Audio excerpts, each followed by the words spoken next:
Hey guys, Tarke here. This is giving my end of week 1 Sentinel League review from the point of view of an SSF player for the last week, and also having had a very long conversation with Grimro recently on Fated Connections.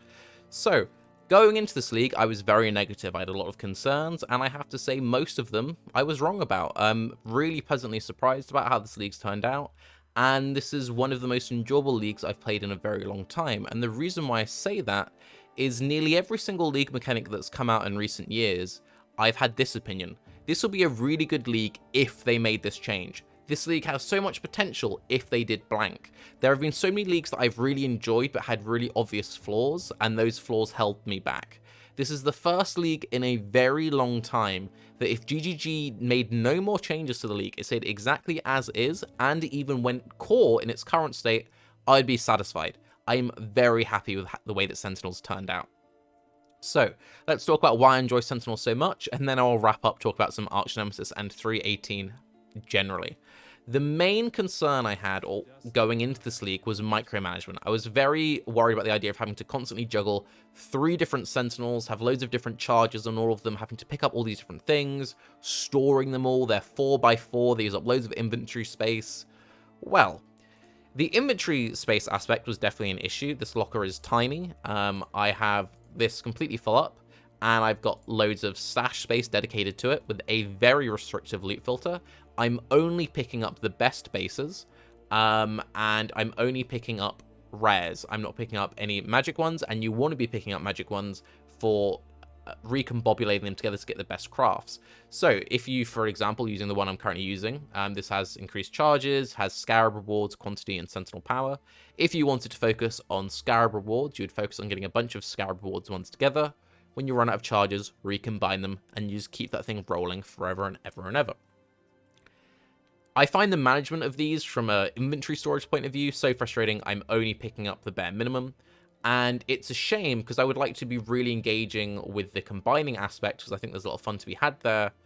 But yeah, they're too big. They use up too much of my inventory. If I'm picking up all the ones I'm picking up on a map alongside picking up the other things I'm picking up on the map, I need to be using multiple portals just for inventory storage and then having to dedicate loads of stash space to it. In my opinion, just not fun. If they made that change, League would be way, way better. Other than that though, really my only complaint. The fact that you can fully invest into just one. So I wanted a super low effort one. So I went all in on the Stalkers. I got a bunch of cast speed, so they had better quality of life. A few people have been complaining that they feel like the Sentinels are too slow, and it can be frustrating because they'll either destroy all the enemies or the Sentinel empowers them, or they feel like they've got to run around not really doing anything for ages. For me, anyway, investing into cast speed with, you know, the massive coverage that is lightning trap spam, it's been okay. And for Pandemonium Sentinels, you kind of want to be running through all the enemies to get the perfect empower off anyway, so that's kind of a non-issue. And then Apex is more for very specific setups of either rushing like Rogue Exiles or Nullifier Portals or like Maven Crucibles, etc. No, I've been really enjoying this aspect of it. I really like this idea of picking and choosing what you want to do. My big concern going into it was going to have to be managing all these different charges and having to use 3. You don't want to be using 3. Most people are using 2. Some people like me are using just 1. And yeah, it feels absolutely amazing, and I would genuinely be sad to see this go. I like this a lot. If I had to have any complaints about the filament, I feel like this I finished it too early. I wish I had a little bit more points to play with. Especially if they did intend for us to use all 3 at once, then I think we need more points to play with. If this tree was expanded, that would be something I would enjoy. The recombining aspect is excellent for a multitude of reasons. So not only is it just an interesting way of crafting that's also very accessible, far more accessible than Harvest in my opinion. I had a lot of issues with Harvest crafting. I found Harvest crafting quite boring. I found it too safe. It was too deterministic. There weren't enough interesting outcomes. You're constantly getting interesting outcomes out of recombobbing items. And not only that, this adds a massive power or importance spike to random identified rares. This stash tab is full of just rares that I picked up which had interesting mods on them. So for example, here's just a whole bunch of plus fire, plus fizz, these are all just plus gems. There's loads of stuff in here which is like random spell suppression, loads of life rolls or whatever, random crit shields. In here, these are all bases I've just been collected towards crafting Omniscience gear. I would never normally do this. In SSF, normally what would happen is I would have one tab, which would just be where I'd put influence bases in the 84 range, and then one 86 tab. I have filled this 86 tab completely and deleted it and completed it and gone down, and now it's where it is now. Because when you're combining items, you're removing items from the pool. Because let's say I'm trying to craft a pair of boots. I get 2 boots with things I want on them. I smush them together, and I delete a pair. It's very healthy from an SSF point of view. Grimro was talking about it from a trade point of view. Also very healthy from the fact that it's taking things out of the economy, which is excellent. It's very good for keeping the softcore economy healthy, which is something you really love to see. It also puts a massive weight on stuff like fractured items. For example, I picked up this fractured +1 level of socketed gems on a Citadel bow, which was really exciting. If I end up playing Corsica or Toxic Rain later this league, I could smush this onto something else, like if I got a fractured .multi and then put it together for double fracture, or I could, force this onto like a 6-link base, or put it onto like a Maraketh of a decent eye level, or whatever. Super interesting. It just opens up so many options, and the other thing which I think is particularly good about it is I feel like it kind of teaches players how to craft far more than Harvest did. Because with Harvest, it's like, okay, you're trying to craft a Fizz weapon. There were ways you could use meta mods to manipulate it, but a lot of players didn't really understand that. So they'd be like, okay, I'm trying to craft a Fizz weapon. I'll take my base and I'll just spam Fizz Chaos until I get something decent. Then I'll do like Fizz Org and be like, okay, cool, good item. But they weren't really like learning how the different systems worked. Whereas with this, it's like essences are suddenly really impactful and you want to be really farming essences. It makes incursion items more valuable because you're only getting multiple different incursion items and smushing them together to stack up certain modifiers. It just makes everything have more value and more weight. And because it has such a heavy RNG nature to it, not only is it also cleaning up the economy while it does that, it keeps it fresh and interesting. Every now and again, you'll get wild combined things. You get like support with level 4 enhance, level 4 empower, or whatever. Yeah, cannot sing the praises of Sentinel enough in that aspect.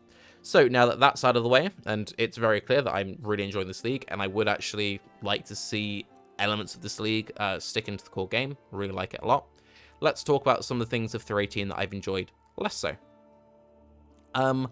Arch Nemesis is a weird one for me. So I've been saying from the very beginning, I actually enjoy the Arch Nemesis gameplay. I enjoy having to spend more time engaging with enemies and maps. However, there are many Arch Nemesis modifiers which just aren't fun to interact with. The way that they have certain immunities just disables aspects of builds. Stuff like ice prisons, random like bombardiers and explosions, stuff like that's really fun. I actually enjoy those elements of Arch Nemesis a lot. I would like to see more of that aspect and less of this is just a monster with loads and loads of life and your leech doesn't work, or this monster suddenly has all the cold res and you can't freeze it. I re-rolled my build specifically because of frustrations with Arch Nemesis modifiers. I started as a low-life Petrified Blood Ice Trapper because I wanted to freeze things. That was the whole thing I wanted to do. Felt like half the monsters I was fighting were immune to freeze. It felt terrible, so I respec'd into a Lightning Trapper. I also went away from Petrified Blood because of the amount of things that interacted with really heavy degens, and stuff which turned off my regen. Felt really awful, just being low life, having low health pools.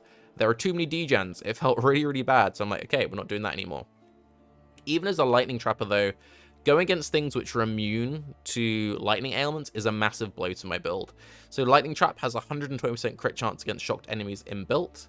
I then get an additional 80% against shocked enemies from Explosive Expert. So that is 200% crit chance, I just lose. Like 200% crit chance, you just lose? That isn't that bad.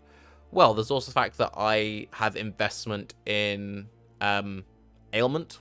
I have ailment effects investment. I can reliably 50% shock endgame bosses like Cirrus.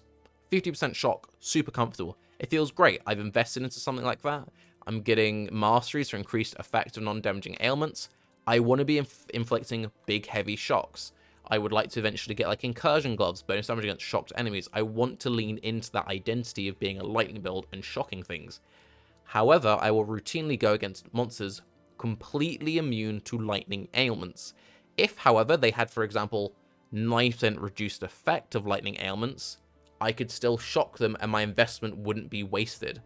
And this is a build which is just losing massive chunks of damage.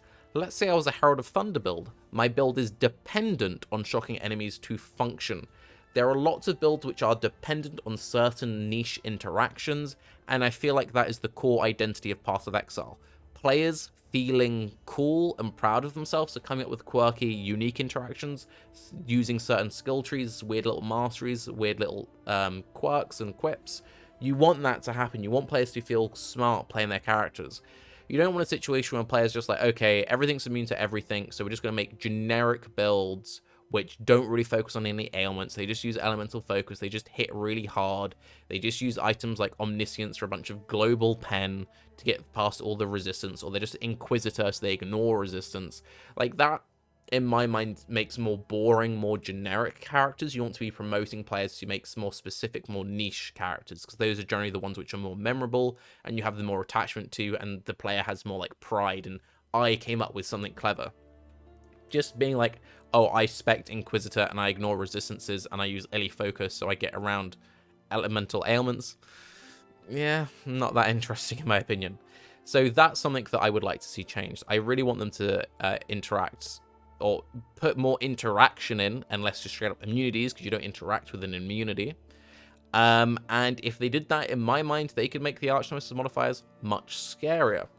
I would also like to say just briefly, I've been really enjoying the Atlas passive skill tree. I've been having a lot of fun just messing around with different setups. Because the game is super rippy right now, I actually spec'd out of Expedition in the end, and I'm now going for a Legion Breach strategy, where I farm altars and I like spam tier 14 maps for quick Katarinas, and this feels really satisfying. One thing that I would actually really enjoy as an idea is take something like Valley of Darkness, instead of making it rare monsters in your map have +1 additional modifier, go crazy with it. Put like +2 or +3. Make these rares super scary, like endgame bosses, but then let them be affected by stuff like this. So they kind of, it's kind of like you're just adding a bunch of map bosses into your map. Because I think that's a weird disconnect we have currently in terms of reward, is we have these Arch Nemesis monsters which take substantially more time to defeat than the map bosses. They are substantially more dangerous, and their rewards are substantially worse. If it was this super dangerous, super scary thing, but then, you know, we're then getting chance upon defeating it, that we're getting chance of Guardian maps or whatever they decide to put into it, I think that could be a really interesting way of making them rewarding and keeping that difficulty, and in fact making them more difficult, but it's an opt-in system. Currently, it's very difficult. There's no opt-in. There's immunities that you cannot work around, you cannot build around, you just need to avoid them or make characters which don't use unique interactions, which is boring. You're making just generic characters, not fun. And yeah, put more emphasis on the players choosing how to work around certain things. Maybe, you know, you add immunities, like you remove a bunch of the most big problem modifiers from the pool, unless you spec into something like Valley of Darkness, and then you get a bunch of upside for speccing into these immunity-based ones. But yes, aside from some annoyance with Arch Nemesis and some inventory juggling with Sentinel, I have to say this is a very enjoyable league, and I'm very curious to see what changes, if any, we see to the league over the coming weeks. I'm also incredibly curious to see what's going to happen to Arch Nemesis, as that is part of the core game. Anyway, I'm Tarke. Let me know what you think of 318 thus far. Would you like to see something like Sentinel stick around? Would you like to see the Arch Nemesis system stick around with no more changes? I'm Tarke. Have a good day. Bye-bye.